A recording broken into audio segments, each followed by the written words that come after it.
আর আপনারা সবাই আশীর্বাদ করবেন এই কীর্তন কমিটি যেন প্রতি বৎসরে বৎসরে আপনাদের মতো সাধুগুরু বৈষ্ণবের বাজার বসাতে পারে। কারণ কেন জানো মা, এই যে ভক্ত সঙ্গ সাধু সঙ্গ সবার ভাগ্যে হয় না, অল্প ভাগ্যে না হয়ে গৃহে বৈষ্ণবের আগমন, আর অল্প ভাগ্যে না হয়ে গৃহে বৈষ্ণব সেবা। এই যে সাধুগুরু বৈষ্ণবের বাজার বসেছে, এই যে বাবা পাশে মেলা বসেছে, আপনি পরের দিন যখন এই মেলাটা ভেঙে যাবে গিয়ে দেখবেন শুধু মেলাতে কাগজের টুকরো পড়ে আছে।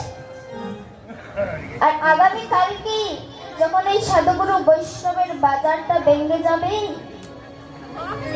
যখন সাধুগুরু বৈষ্ণবের বাজারটা ভেঙে যাবে, এখানে এসে আপনি যেদিকে তাকাবেন সেদিকে শুধু খালি আর খালি থাকবে।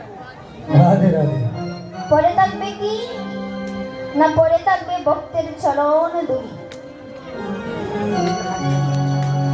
বাবা গো, আজকে আমরা সবাই একত্রিত হয়েছি